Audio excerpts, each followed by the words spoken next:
Okay, now that we have our settings ready, we can think about starting the construction of our home. Before we go any further, I'd like to do a quick overview of the toolbar used in PC Draft.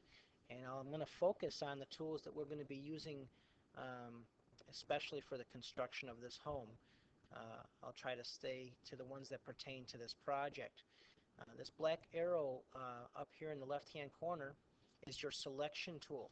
That's how you select an item. And when you do select an item, you'll notice that little black handles will light up on each end of the item. That's how you know that it's selected. The next tool down is also a selection tool. However, this one allows you to make a large box around items that you are selecting.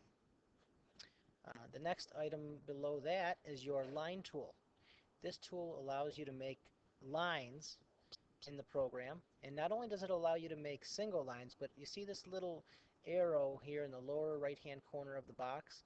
That means if you hold your mouse button down on that, you'll have more options given to you, such as 90-degree line, 45-degree line, 30, 15, and 5. The one below this one is a square rectangle tool. It allows you to make squares and rectangles.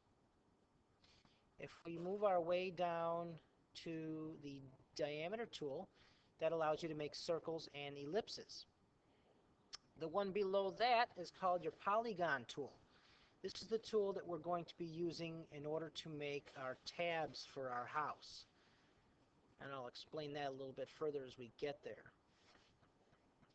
The one all the way at the bottom here looks like a magnifying glass. Is just that. It zooms in on things in your drawing so you can get closer. The way to zoom out of something is to hold the Alt key on your keyboard and use the same tool, and that will allow you to zoom out.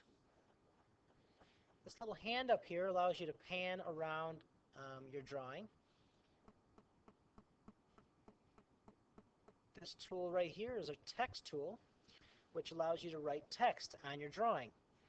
And we're going to be using that in order to indicate various things like the floor, the tabs, things like that.